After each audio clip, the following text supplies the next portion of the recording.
Rule number one, don't open the door. I need a little more up top and a little less down below. Amber alert. Oh God, something's going to happen. Something's going to happen. Something's going to happen. In orbit of Uranus. It smells. I don't even want to talk about it. Oh no, you love me. You know you love me. Just don't let it touch the That's great, but give me a little more. Why are you shooting at me? You can't start the car. Johnny has the keys.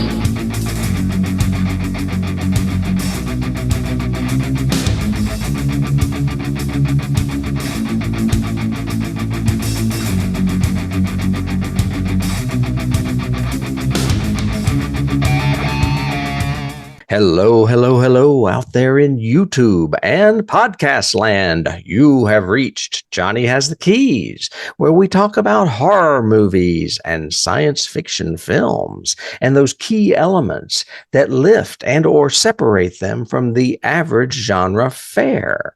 Are you new to us? Well, we would like to welcome you. David is an old friend of mine, and we get together and have been for X amount of years talking about these films. We're just now doing it for you as well. We pick maybe one a week. We go into it blind, and then we basically talk about what comes to our mind. It's not a scripted podcast, so if you're looking for that, you might as well look elsewhere because we are who we are. We are not actors, even though we have been in the past sometimes. So and true. If you have been listening to us, then you know all this stuff. You know I'm crazy in my introductions, ramble on about mostly nothing, and I just will get to the next thing, which is to introduce my co-host and good friend, David Horton. David, how are you today? I am well today. Thank you so much for that lovely introduction. Yeah, it was awful, wasn't it? Rambling Rose.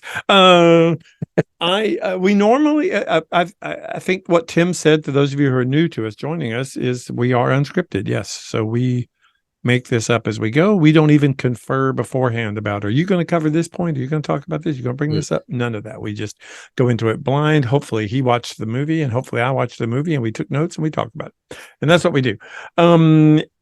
But we normally like to start and break the ice a little bit with what have we been doing in our genre week. So specifically to me, that would be science fiction, although I usually jump over to Tim's genre when I'm bored and can't find anything good in science fiction. Other than I did see an advertisement the other day for a Velocipaster. Anyway. Did you see Sharks in the Corn? Sharks of the Corn or whatever? Yeah, Sharks of the Corn. So while I was doing that search, I ended up stumbling upon, well, you know that one of my favorite movies of all time, science fiction wise, is Galaxy Quest, because it's a great movie. It's well cast, it's well written, it's well thought out. It's one of the few genre comedies I like. I don't tend to like genre comedy at all mixed together. One of the reasons I don't like Guardians of the Galaxy and have gone on record as watching Guardians of the Galaxy is because it's more comedic than it is dramatic. But you turned me on to Shaun of the Dead, which I didn't think I would like at all, and I ended up liking a lot. Oh, it's hilarious. Galaxy Quest is a great example of a humorous science fiction movie. I agree. Mostly because it's not just gags and witty lines. It's the characters and the interaction and the parody that they are doing of Star Trek, classic Star Trek, and the characters and actors thereof. Anyway, there is a great documentary that I never even knew existed that is out there, and it's called Never Surrender. And it is a 2-hour documentary about Galaxy Quest. And it has interviews with the director and the writer and the producer and, of course, the entire cast and Sigourney and all of them talking about it. And I found it so refreshing and wonderful. And it was great to, because I'm always intrigued by the behind the scenes and everything else. And it was very interesting to see how they threw this project together and changed the mood of it and the tense of it, so to speak, what they wanted to highlight and what they didn't. It was supposed to be, from the very beginning, one of the things they said was the original draft of this with the original writer and everything was that the character who plays the captain, who Tim Allen plays, he hates his life. He hates everything about his life and hated this show, thought the show was a farce and was terrible, and doesn't want to be pulled back into something that he thought was stupid and silly. And when it went through production turnaround and had all the financial difficulties it did, blah, blah, blah, they ended up bringing in a new writer. He looked at the script. He talked to the director about what they wanted to do. And he came back to the studio and said, no, it's the exact opposite. This guy loved that part. That's the best part he's ever had in his life. And he wants to do it again at all costs. And that changed the whole movie structure, everything. And I was going, yes, that's brilliant. And that's exactly the Shatnerism of it that we both talked about when we covered it on the podcast. That we like about it is so thinly veiled Shatner and Nimoy all the way through sort of thing. Anyway, it's a great documentary. I highly recommend it. I had fun doing it as my genre week. And that's is it the one that's also about the fans? Isn't there one about the fans? Yeah, this has a lot of fans in it too. Okay. I mean, I know there's crossover because there's big fan conventions in the actual movie, but I was thinking there was like that the movie had become like a phenomenon as well with fans, and that like there trekkers. are some fans in this. I mean, I think I mentioned that on an episode earlier. There's one that I watched that was all fan based, and it was all about. Okay, that's what I'm thinking of then. Yeah, this one is much more the production, okay. The design elements. They even show, designing the ship, designing the makeup for him because he had to keep it on even when he wasn't that character. He was the actor playing that character. And how do we do stuff like coming up with the wisps of hair coming through the makeup and the makeup peeling off and all of that. So, yeah, it was much more of a behind the scenes, which was great. Very cool. So what did you do? Anything scary? Kind of. I don't know that I would classify this as a horror movie, but he is often associated with horror. Yeah. I finally got around to watching the latest M. Night Shyamalan.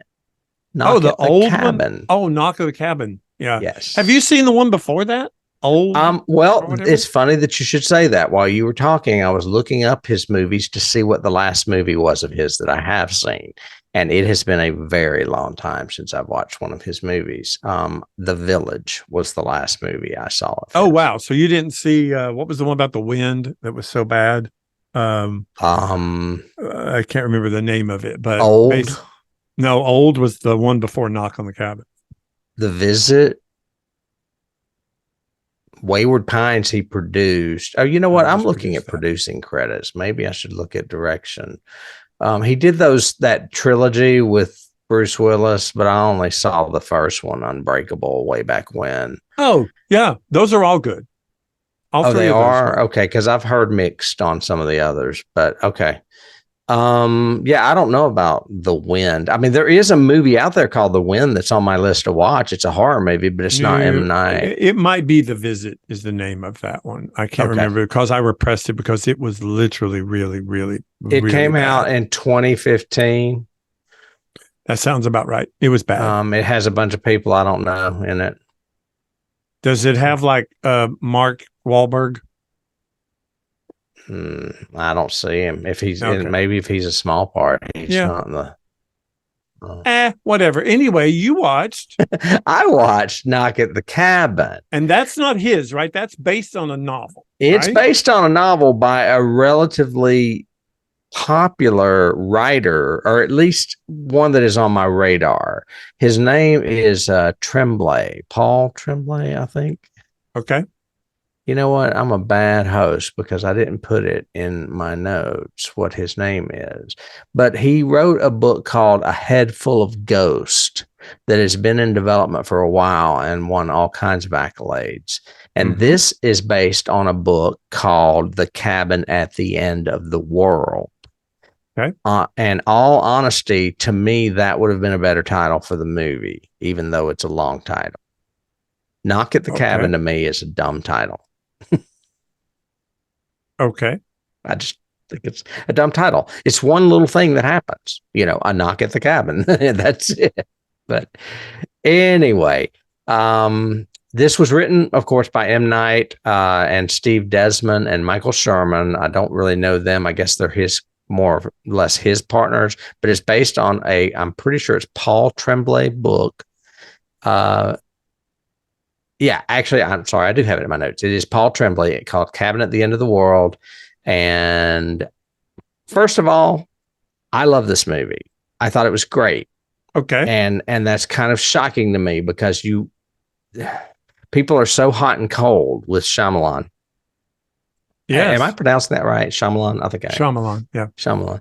And it does not have that twist ending that he's been kind of pigeonholed into with The Sixth Sense, which we covered on a podcast way back when.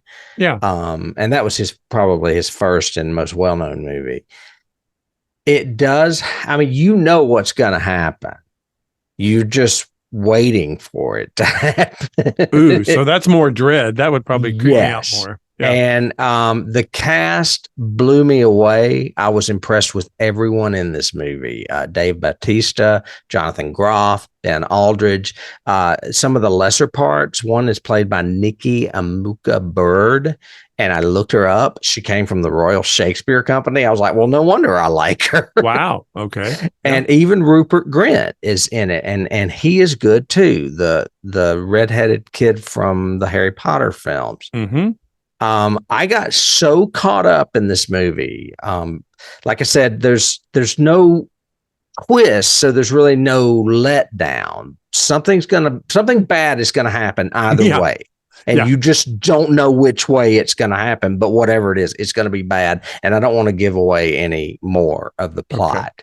Okay. But go in blind. Just do not listen to what anyone says. Just go in blind and watch this movie because it will captivate you.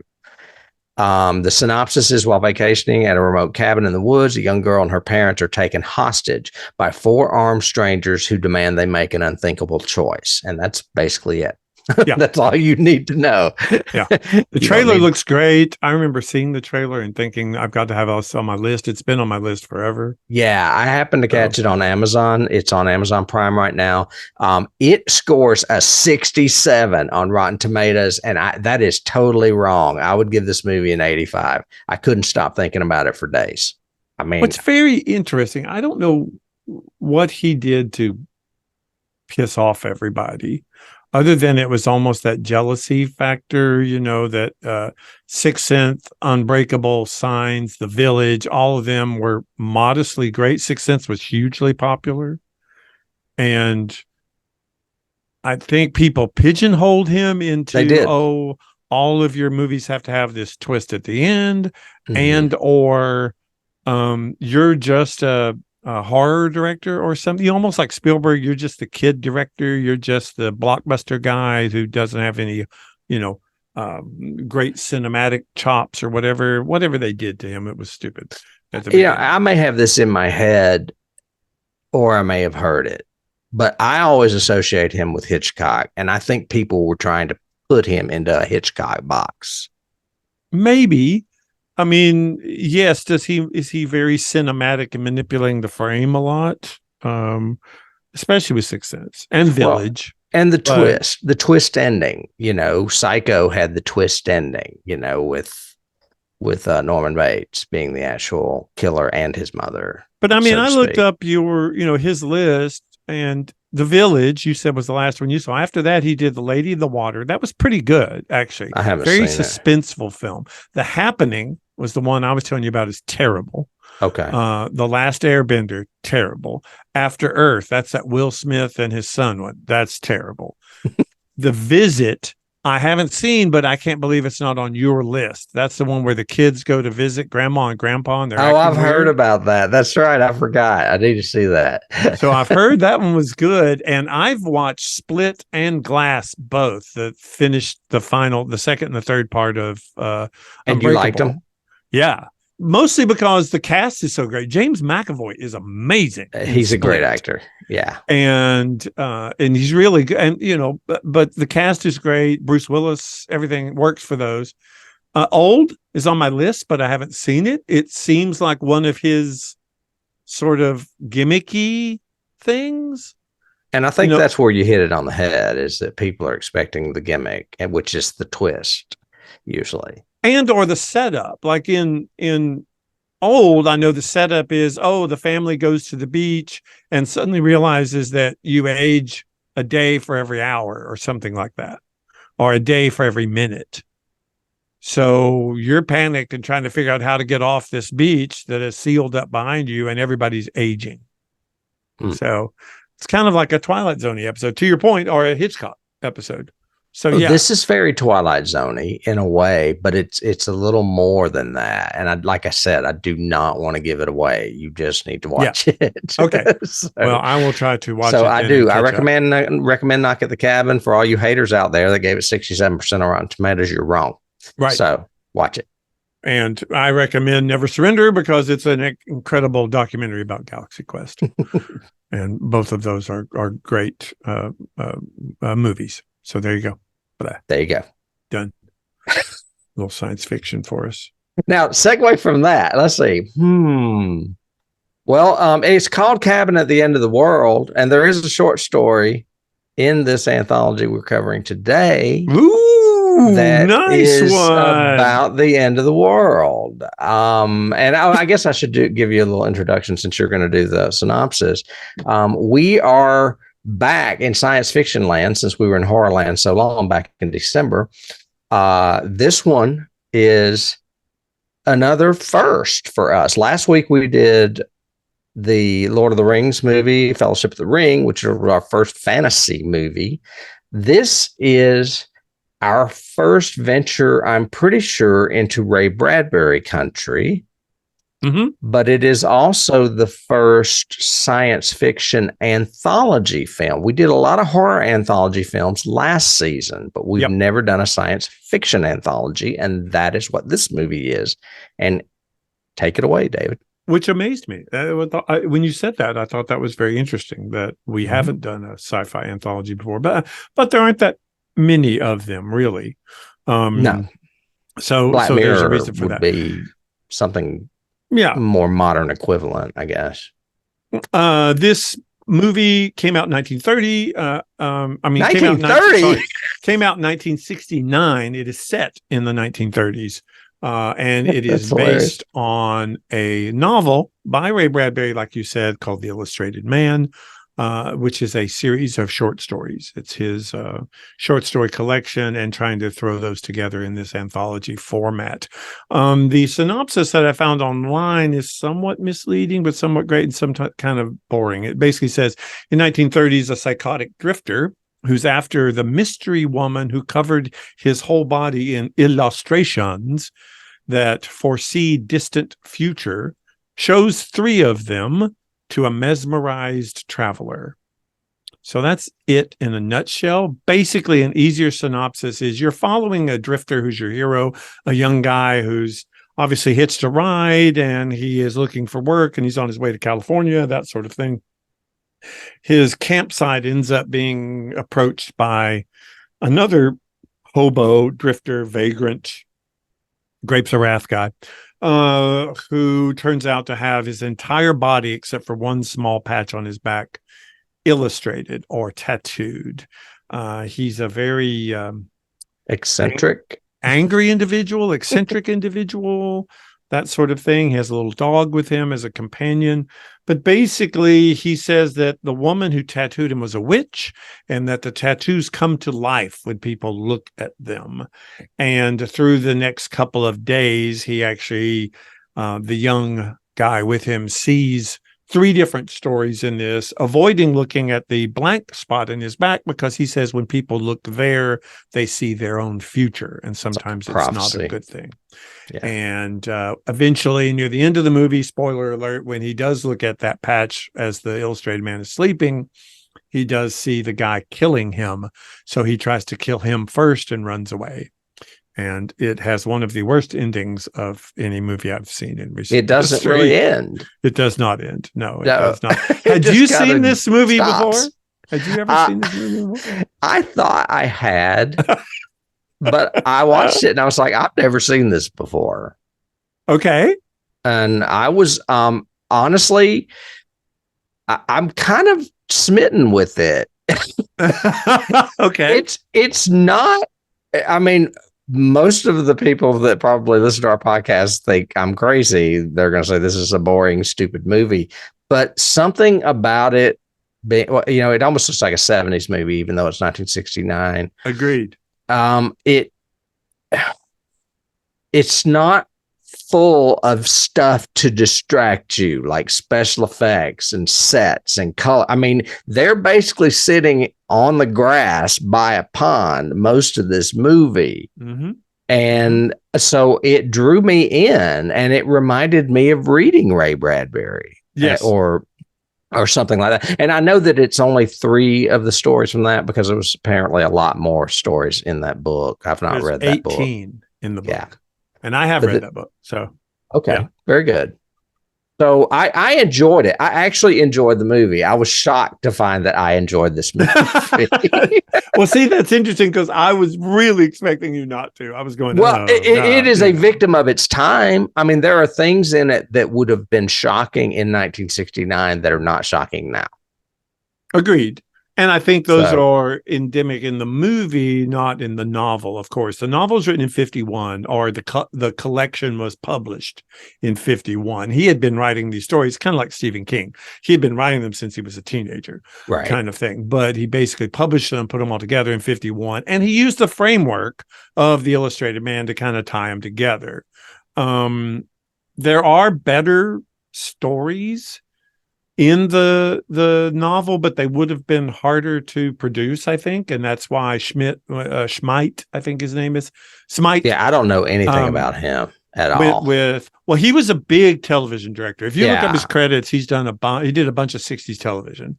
Okay. But for movies wise, I mean, you may know one movie he did was Damnation Alley. Yes, I did look that up, because that's on our list, actually. Yeah. But there's one in particular called Kaleidoscope. It's more science fiction-y, very set on a distant planet, kind of Twilight Zone feel to it. I think it would have been a lot better than the Veldt. But the Veldt was okay, I guess. To break is the it Veldt down, the AI story, the first one? Yeah, the children's nursery. The holodeck children nursery. Yes, right.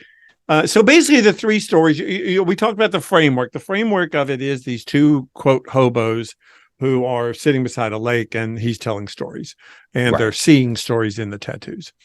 The basic 3 stories, the first one is called the Veldt, and that's because in the children's nursery, they have locked it into the African Veldt, and there's lions there and vultures and everything else, and it has a very kind of horrific twist at the end of it, which is a cool kind of element of it and kind of shocking to lead with. The second one is called The Long Rain. It is set on Venus, although they never say Venus.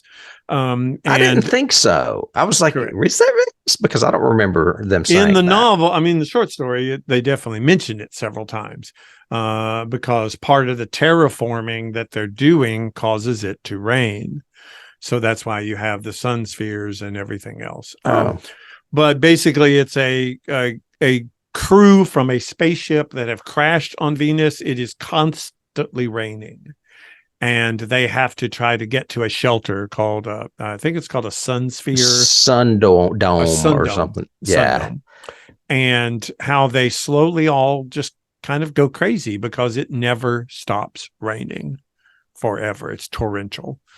And so that one's a pretty good one, and the adaptation is pretty good. And what I read was it's not the rain so much as it's the sound of the rain. Yeah. And I've heard that, and I've read that before, that causes people to go crazy. It never stops. Even if you plug your ears, it's the padding on your head that you feel, or your body or whatever. So it's this constant audio that never stops. And that's kind of why when he directed it and the way he did that scene, when he finally gets in the sun dome, there's not even any music. It just goes, it's just quiet. And that quiet, you just like, whoa, I'd forgotten how loud rain is now, sort of thing.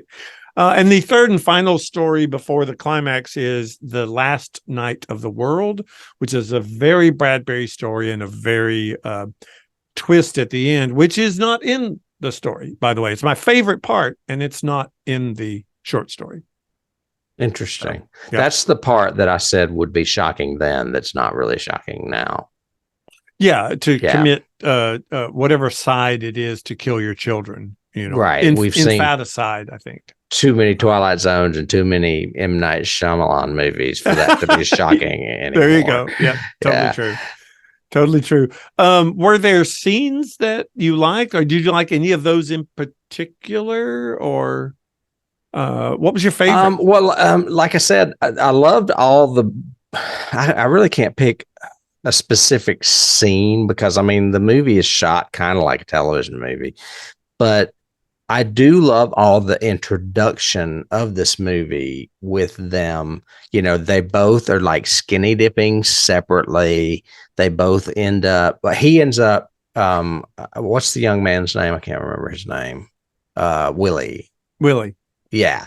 He's like, has a campfire and is making coffee, and Carl comes up and is like, are you a bum too? And or what have you. And I just liked all of that. I was like, wow, this reminds me of a movie we would have made because they don't have, there's no money on this movie. It looks very cheap. Yeah. And to your point from the aesthetics too, it looks like a 70s movie. It's obviously shot with 70s lenses and 70s film stock.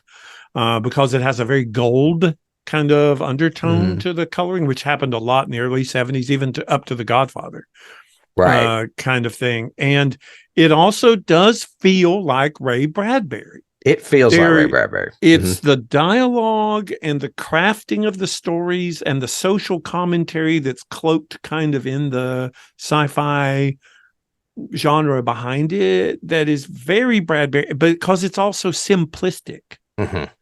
Bradbury was never, I'm going to challenge you like 2001 and make you think of high-ending concepts.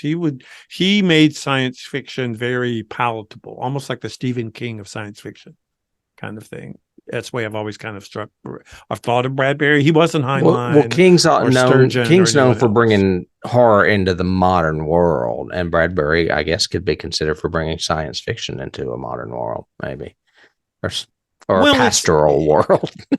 Yeah, I guess the way I think about it is King, that quote I saw, decades ago where they said Stephen King can make a pencil terrifying, can take an inanimate object in your house that you see every day and turn it into something you're terrified of.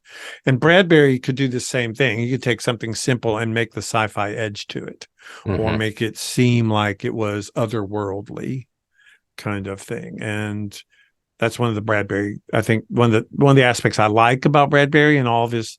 He was also much more of a short storyteller than he was long form.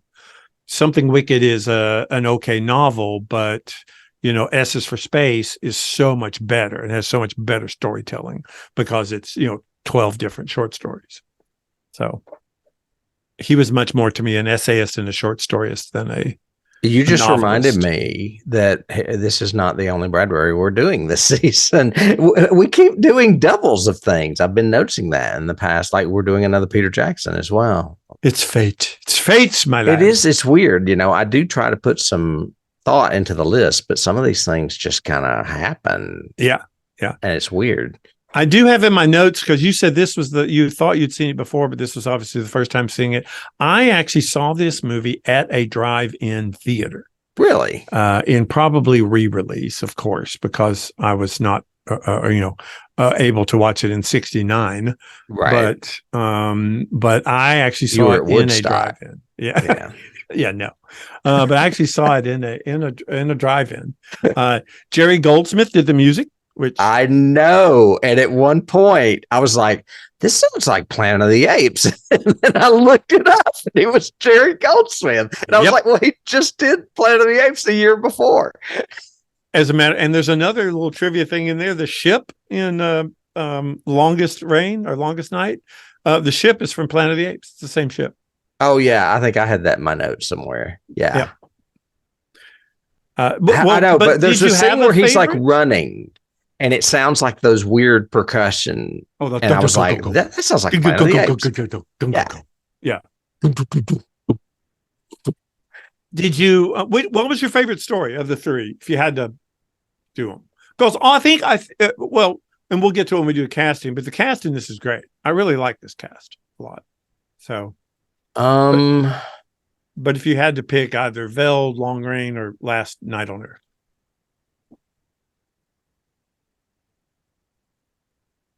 I'm going to say The Last Night on Earth okay. because of the acting. Well, the reason I like this movie, or there's two reasons that I think this movie appeals to me. One is obviously Bradbury, and the other is Rod Steiger. Rod Steiger is like Jack Nicholson. He just commands a screen and chews everyone else up, basically. And so that last one, the Last Night on Earth, had more acting between him and his then wife, Bloom. What's her name? Claire. Claire Bloom. Yeah, played Felicia, and they were married at the time. So there was more acting in that one. I think that's why I like it better than any That's of them. good. Yeah. It's a simpler story. It's very well told. It's straightforward. They're just in rooms talking, basically. Yeah. Yeah. Yeah. And there's never the details that he leaves out, you don't really mind because of the shock at the end. Mm-hmm. In the novel, in the short story, they just go to sleep. That's really it. There is no morning after. So they added the twist.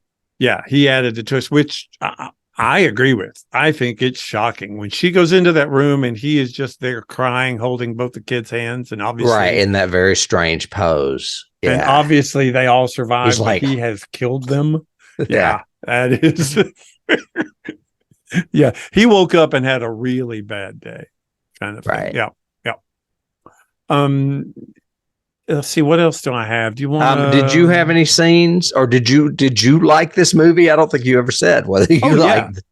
Oh yeah, I've always liked this movie. I've liked this movie because when I saw it originally, I mean, I was in high school, of course, but when I saw it, it said a lot of stuff and did a lot of stuff. I mean, Claire Bloom, who also plays the witch, is like really seductive in parts of this. And there's a lot of innuendo and sexual overtones. There's homoeroticism in it too. Oh yeah. Yeah. You know, I mean, he goes over behind the tree and he's taking a piss and he actually goes, and yeah, it's one of the first questions everyone asks. I am tattooed head to toe everywhere. You know, and you're going, okay.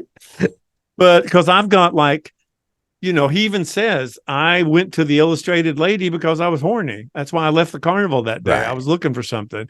And then he actually almost physically assaults her, saying, you know, you haven't given me anything yet. And she actually is the one that comes on to him. In the Veldt, you know, they're talking about, why don't we have sex? You know, it'll be good therapy for us. Yada, yada. Right. The rocket captain, you know, basically comes out and accuses him of being gay. Mm-hmm. And says, you know, and I thought it was very interesting to cast them in those roles.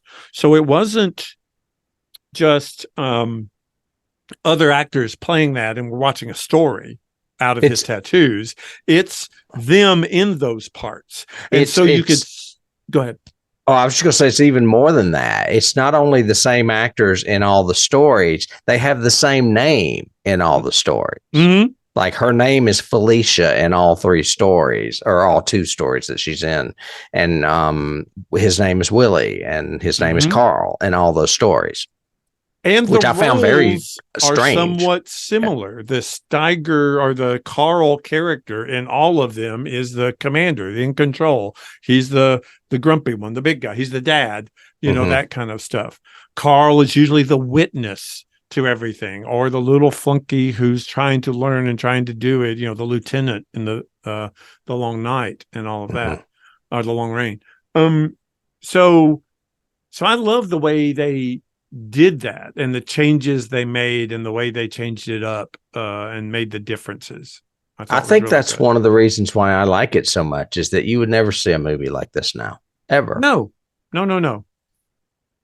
I don't think you would. You would either make it. You would either Akira Goldsman it and make it so on the nose, or bang you over the head with social topics that it made it awful, or you wouldn't be able to approach certain topics in this. Right. And there's a lot of ambiguity in it. They leave a lot up to you to decide. Yeah. Yeah. Yeah. Actually, all three of them are left very open-ended at the end of the story. And the movie itself is too. And the movie itself, which I think is an issue with the movie, but there you go. Yeah, it's kind of weird, it just kind of ends. It's just very strange.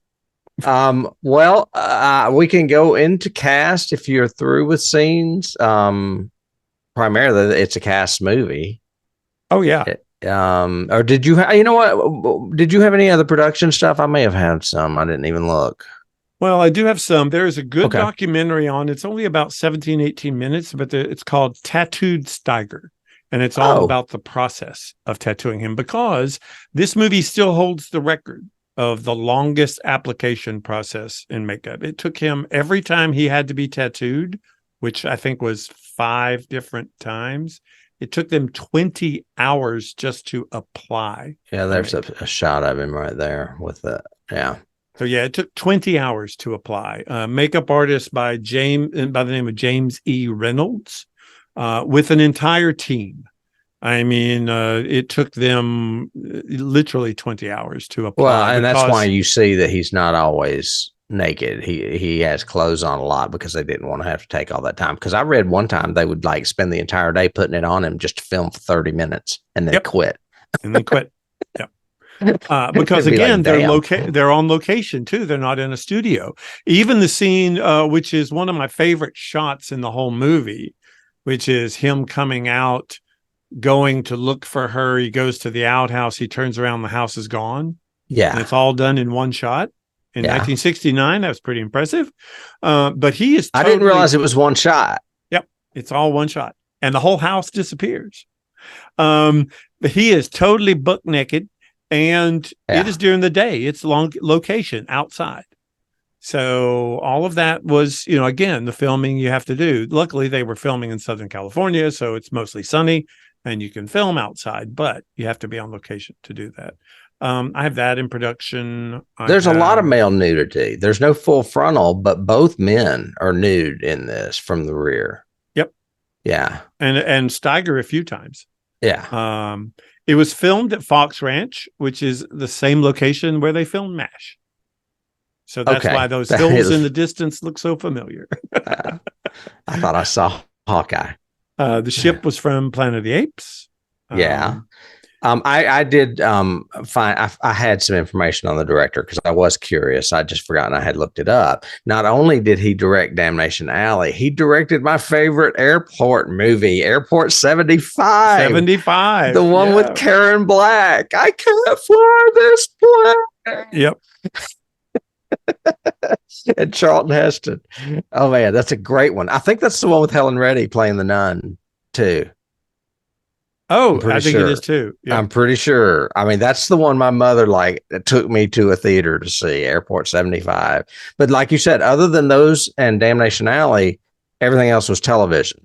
And one of them was a television movie that you and I have both spoke fondly of, and it was Frankenstein: The True Story.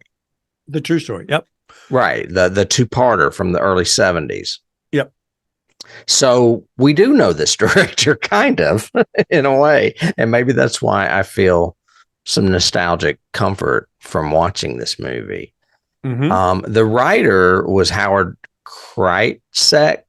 And the only thing I have that he did was the Walking Tall movies, part 2 and the final chapter. Of course, the strongest writer is obviously Bradbury that created these stories. And then the music is Jerry Goldsmith. And they are very faithful. Like I said, they're very faithful. There's a couple of twists that are added. Okay. Well, I can go into casting from there. Yeah, of course. One of the things I had a note on was that when Jack Smite contacted Bradbury to buy the rights to The Illustrated Man, Bradbury told him he would sell it to him if he hired either Burt Lancaster, Paul Newman, or Rod Steiger to be in it. Makes sense. And he had already done a movie with Steiger, so that's why Steiger ended up in it. I can't remember what that movie was, but he had worked with him before. Well, I also read in my research that they also got a deal because it was Steiger and his wife. So both, Right. there was kind of like a package deal that went with it that saved on salary or fee or whatever. Yeah, because they would not be. I mean, they would be together. So, And they makes wanted sense. to be. Yep. Yeah, right. He was married like 5 times. I looked all that kind of stuff up too. But I think Claire Bloom was the one he liked the most. That's the gist I got of it. Well, and she should. Yeah. Well, Rod, of course, played Carl. We know him from one of my favorite movies, On the Waterfront. He's also in The Heat of the Night. He won an Oscar for that movie. And we've already covered him in another movie this season. He was in Mars Attacks. Mars Attacks. That we did around Thanksgiving. Yes. I think he will always be known for Heat of the Night, Yeah. Well, he won an Oscar, so it's kind of hard not to be. It's like Jodie Foster or Anthony Hopkins, But, and I also thought you said something really telling that he's Nicholson, which is true. They are both so passionate when they're involved in a character. Don't call them tattoos, they're skin illustrations. Illustrations. They are illustrations. The same way you can handle the truth. It's that kind of intensity when they are. He is very intense. Yeah, extremely. But even when he just walks intense, up. He was intense in Mars Attacks. Yeah, same way. Yeah. I think it's part of his character, his demeanor, everything. Not just a character he's playing. It is part of Rod Steigerism. When you watch this, when you watch the documentary about even applying the makeup and everything else, he's intense. Even laying down and letting him do him and everything else, he's very focused and precise. Right. And I'm going, man, this guy. He suffered from mental disorders, primarily depression, and he would sometimes go 4 years without ever making a movie and saying, I don't want to do it anymore because I'm terrible, that kind of thing. Very self-defeating. And then he would come back and do fabulous. I guess he just couldn't stay away from it. And I think that probably added to some of that intensity. Because he does overplay things sometimes. And so does Jack Nicholson. They're just both very good at it. Yep. They choose scenery very well, as you said. Right. Kirk Douglas was keen to play this role. Did you know that? No, not a bad choice. I mean, I could see him doing that.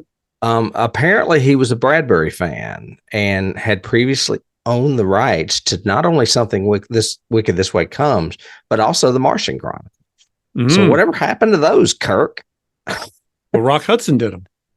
Well, Rock did Martian Chronicles. Yeah. He didn't do something Wicked, but and that was like a television movie, wasn't it? Something Wicked he sold to Disney. It was a Disney movie. Right. It sure was.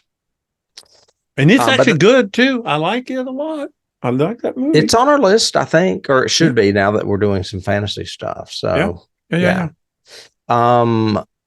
That's all I have for Rod. I just wanted to say that he is probably the primary reason I like this movie. Phenomenal. Yeah.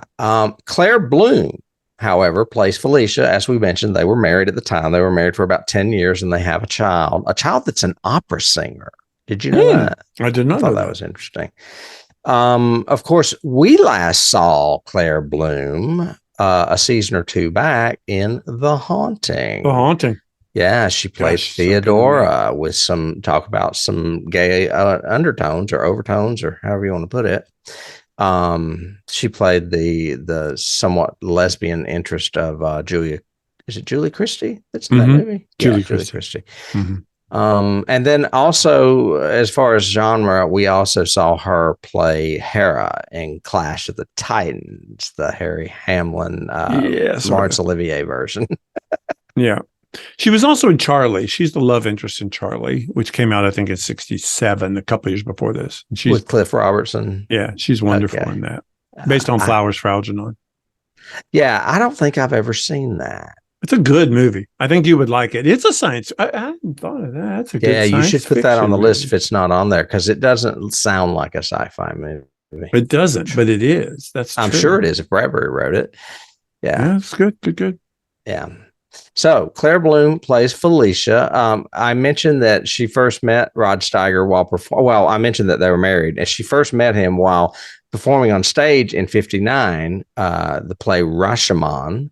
They married that year in 1960, had a daughter named Anna, who was the opera singer. They divorced the year this film was released. So they were apparently, maybe they shouldn't have been together too often. Maybe they shouldn't have. Yeah. Okay. Bloom had, actually, for some reason, I have the opera singer twice. I'll skip that. Okay. Then we have Willie, who is played by someone I had never seen before. I was like, who is this guy? He's got a movie face. And his name is Robert Drivas. Do you know anything about him? I just remember seeing him in a few things television-wise. I know he did the FBI, that television series in the 60s or 70s. I remember he did that because he did several episodes of that. I think he was like the young assistant who came on. But he's just got a classic face. He's got such a almost like a He looks like Jonathan Frid in that picture. Almost like a Chamberlain face at the time. He's better looking than Richard Chamberlain, but he does. That hairstyle reminds me of Jonathan Frid. Well, yeah, and he also has kind of a Brolin sort of look to him too. Yeah. You know. So I think if you look at younger pictures of him, he looks a lot like Clint Taylor. Oh, that's a good one too. Yes. Yeah. I can see that. Well, he was a stage actor, and this is why I bring this up to you. He made his stage debut in Coral Gables, Florida in Night Must Fall.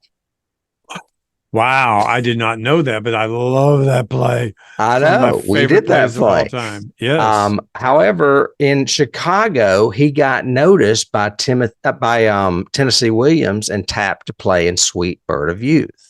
Okay. So he got to where he was in the theater scene. He ended up being friends with not only Terrence McNally, a very famous gay playwright, he got to be friends with Edward Albee as well. So he was running with some big time theater folks.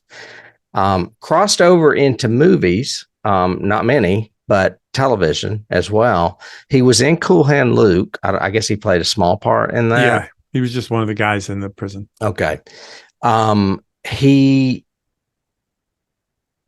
apparently, Terrence McNally wrote the drama Frankie and Johnny in the Clair de Lune soon after losing his two best friends. And those two friends were Drivas, this guy, and James Coco to AIDS. Yeah, he died of AIDS. And he died young. I mean, I think he was like late 40s, early 50s. He was 50, and it was in 1986, and he tested positive for AIDS. They don't go into any details that I can find, but I'm assuming he was gay because of the timing.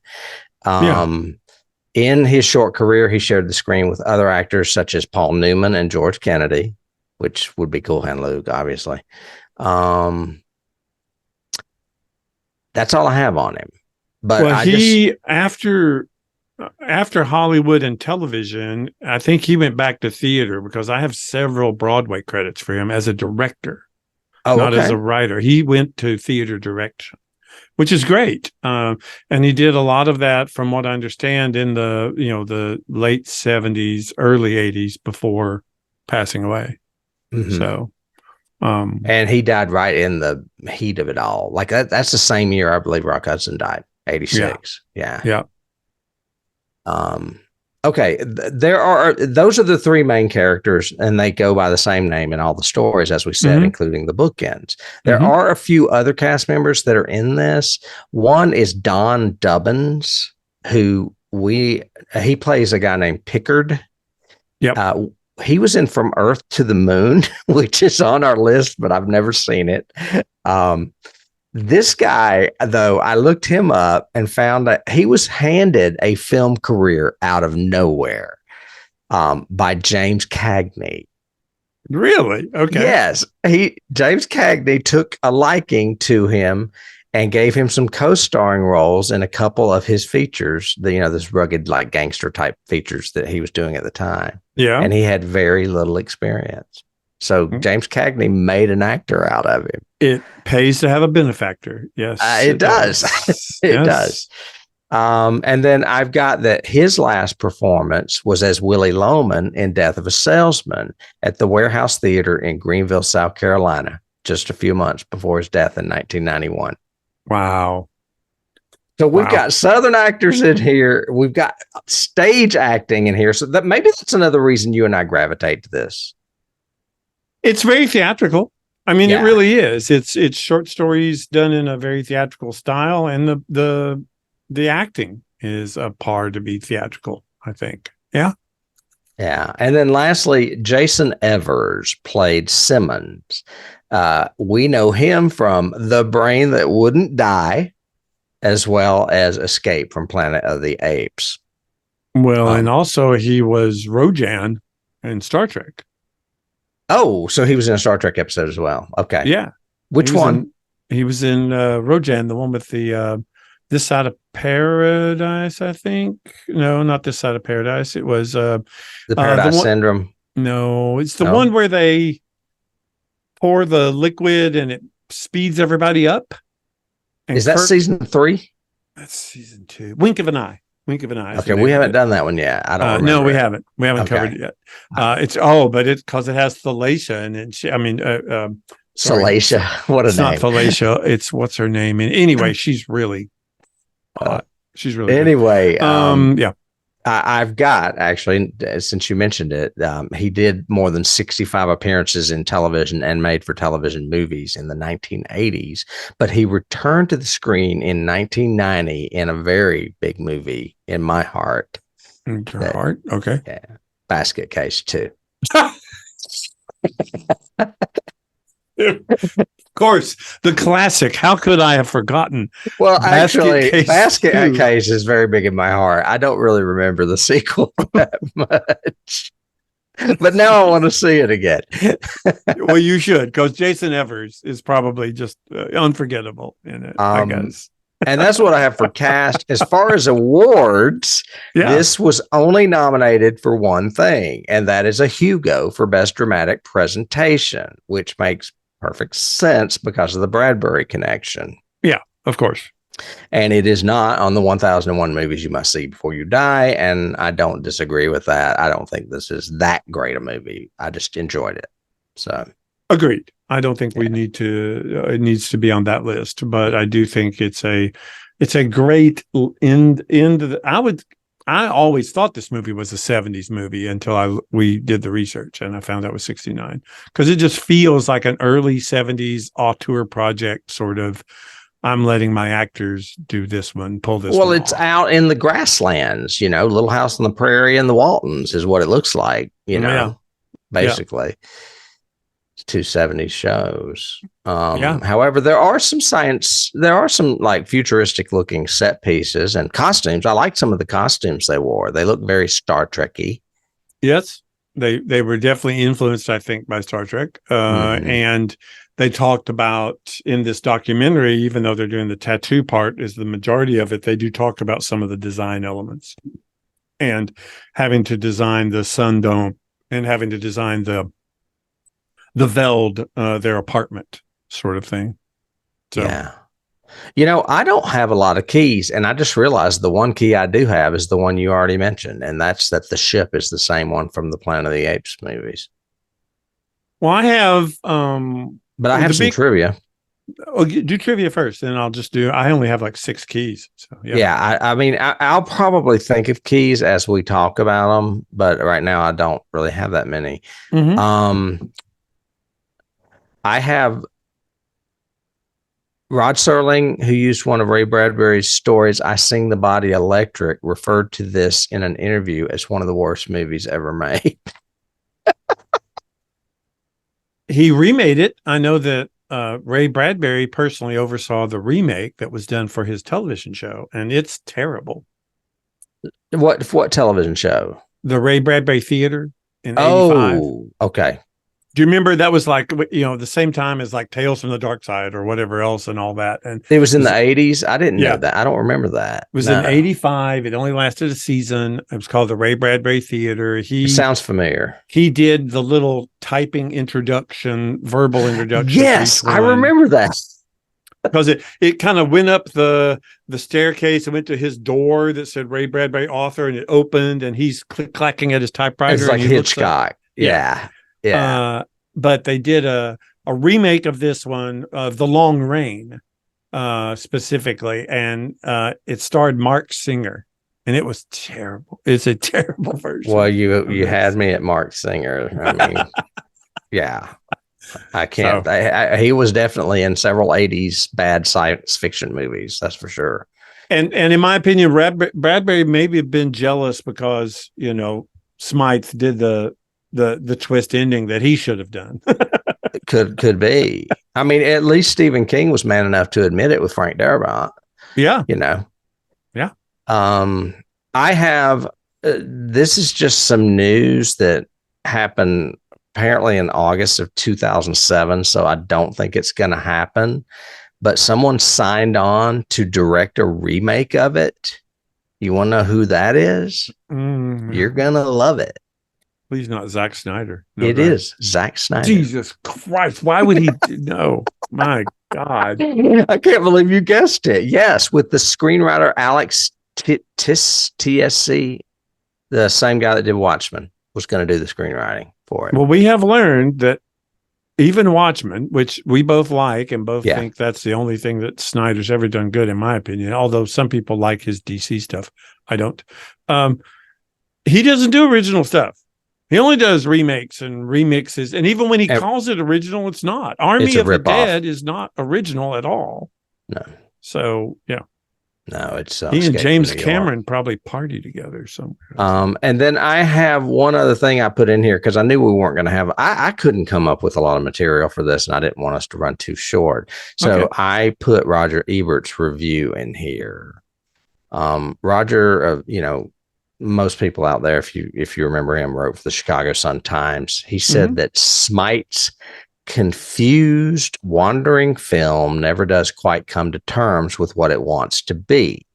Ebert pointed out the film's weakness to be the acting, which I disagree, and character, but did not find them to be fatal. He believed that the film's major flaw was inadequate attention to the audience's expectations, distracting it with logic and the lack of logic in the film's three stories. He concluded, and so the film finally doesn't work for the same reason that comic westerns usually fail, because it's risky to fool around with a genre unless you know what you're doing. I don't know about that.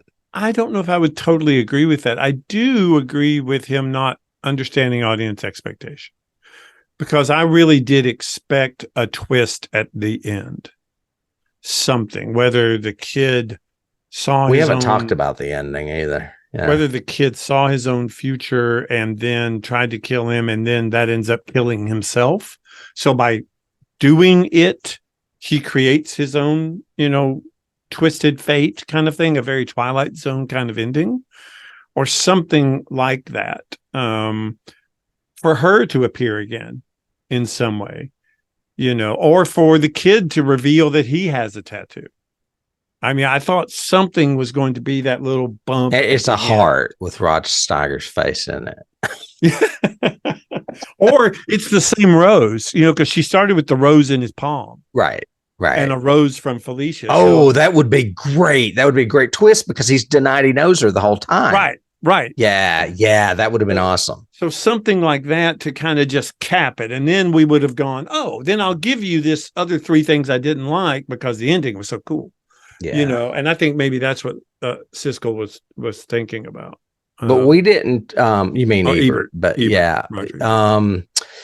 We didn't tell or talk much about the ending, but basically what happens is Willie wakes up and sees Carl asleep on his stomach.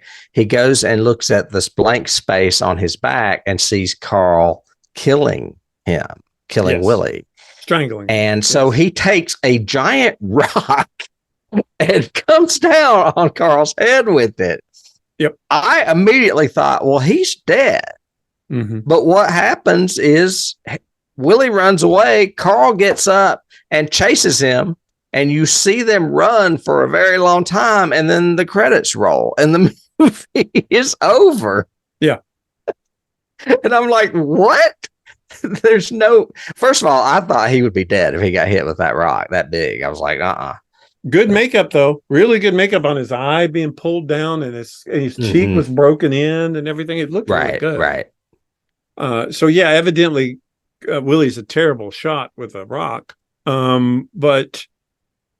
And I read one review that said, so the movie ends with Willie now becoming a second quest for Carl.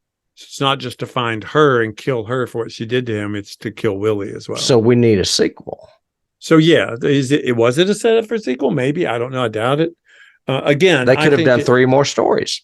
I think it needed a stronger ending, definitely. Yeah. And I think it needed some form of Shyamalan twist or something. The rose tattoo is perfect. I think that's a great idea. Yeah, so that we, have somewhere to go. Or maybe it's on his foot, and that's why we don't see it earlier. Like it's on the bottom of his foot instead of his palm. Or he never, he only takes his shirt off at the very beginning for the swim. Right. Maybe it's on his back or his arm or somewhere. Right. Maybe it's on his back where the blank space is on Rod Steiger's. Ooh, that'd be even better. Yeah. And then lastly, I have one other thing. What Ray Bradbury said about this movie. He said Rod was very good in it, but it wasn't a good film because the script was terrible. I don't know. I disagree. I don't know either. So I guess he has some. Who was it that wrote it? Howard Kreitzek. Yeah, the walking tall guy. He's not a fan of that guy, I guess. Probably not. Yeah, that's probably it. I have for keys. The first key I have is the holodeck from Star Trek Next Generation, because that's exactly what this is. This is a holodeck. The first story. Yeah. Yes. The Veldt is the playroom for the kids is a holodeck, and it's supposed to be therapy for the children who are trying to deal with modern society and boredom and all of that. But instead it turns out to be a place where they could kill their parents. But so holodeck in general. I've also got any form of anthology storytelling, and the only ones I wrote up first were Creepshow, which we've done, Trilogy of Terror, Sin City. All 3 as trilogies that have a interwoven story that goes through them. It's not just bookends.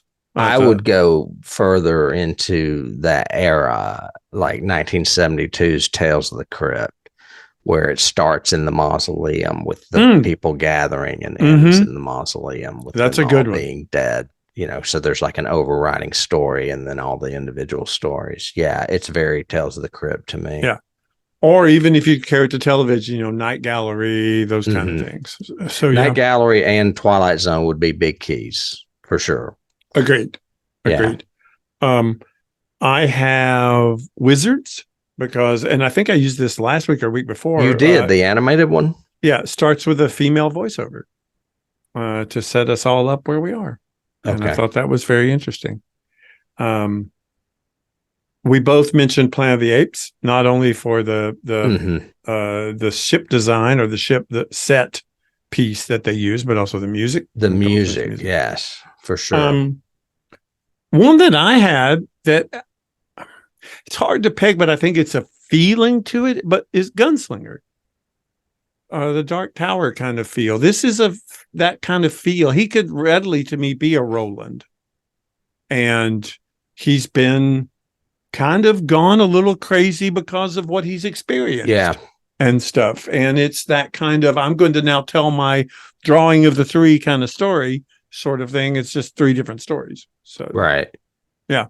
Yeah, I could see that. I'm still immersed in all that. I'm going to say MASH too, but just because of the location. Yeah. But I don't. I mean, all things Bradbury, obviously. I mean, it's very Bradbury. You really wouldn't key Steiger because none of his what other sci-fi other than Mars Attacks has he done? No, you wouldn't do that. I mean, I Nah. think it would all be thematics that you would have to key off of. There have been Right. several stories where you have the twist ending at the end, or you have to sacrifice something. The Mist for me is very similar to, The Last Night of the World, because you go ahead and kill these kids so that they don't have to suffer, and then the world doesn't end. Holy shit.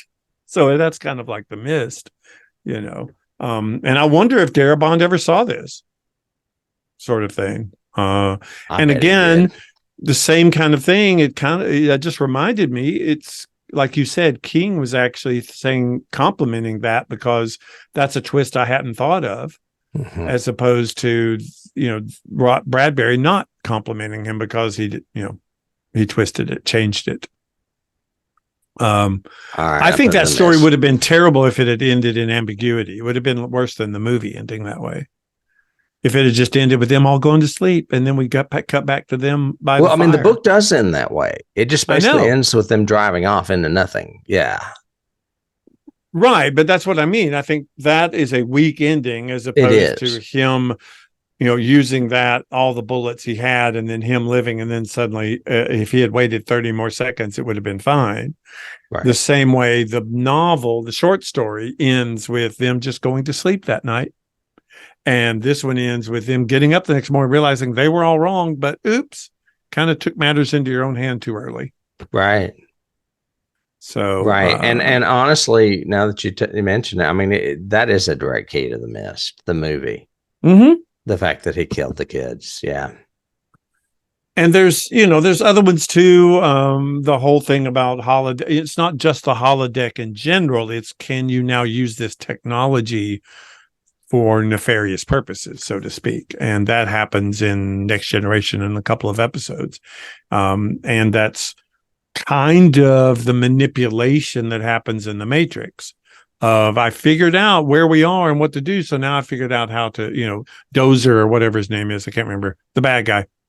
It ends up figuring out how to use that for his own purposes to commit murder. Yeah. So- I was actually going to key the Veldt story with evil children too, because those kids are horrible. Oh yeah. Yeah. In my notes, I've got at the very end of the Veldt, and the moral, the message here is never trust kids. Yeah, I was like, but I couldn't really think of any off the top of my head, like, the bad seed, but that's just kind of cliche. And there's Good Night Mommy, which a lot of folks have not seen, but it's been remade into an American version. Children's Hour, Village of the Damned. Yeah, I mean, they're not that evil. They just Children of the their Corn. parents. Sharks of the Children Corn. of the Corn would work. Now that's where they kill their parents for sure. For sure. Yeah. And they want to. Too. And it's not a shark. No, it's not a shark in the It's not a Shark of the Corn. It's Children of the Corn. So I can't believe there's a movie out there called Sharks of the Corn. Hey, Dennis and I watched the preview of it on Amazon last night. I was like, can you believe this shit? Velocipaster. I couldn't believe that. Velocipaster. I swear to God, it's real, dude. All right. Well, I guess that's gonna sum it up. Unless there's anything else. Did you have any other notes? I don't have any other ones. I knew this would be a small one because it's a small movie. Go see it. Yeah, I thoroughly enjoyed it. I had to actually rent it because I could not find it streaming anywhere. No surprise there. But and I thought I might own it, but I don't because I haven't ever seen it before. So that thus concludes our coverage of our first science fiction anthology and our first Ray Bradbury entry, because for the life of me, I haven't looked, but I don't think we've ever covered Ray Bradbury before. I don't think we have either. I think you did good. And he's one of those writers like Richard Matheson that I always associate with the West Coast that I just really, and that same period that I really like. So that may be another reason why I'm fond of this movie. Makes sense. We'd love to know what you guys think. If you've seen it, if you haven't, if we've introduced you to something that now you're curious about, please let us know in the comments below. If you are listening, we would love you to give us a thumbs up or write us a review on Apple or on I guess it is iTunes, wherever you listen to your favorite podcast platform or whatever. Yep. And if you're watching on YouTube, please subscribe. And like I said, give us a comment. If you would like to see more of us, we have other shows out there on YouTube. We also have additional subscription-based content as well as bonus content on Patreon, including shows we do on favorite television shows like Star Trek and The X-Files. And next week, I believe, David, that we're back into horror territory, but it could kind of be construed as science fiction territory too. Okay. And Cool. It's from the 50s. So I will see you in 1954 next week. Excellent. See you then. All righty. Bye. Bye.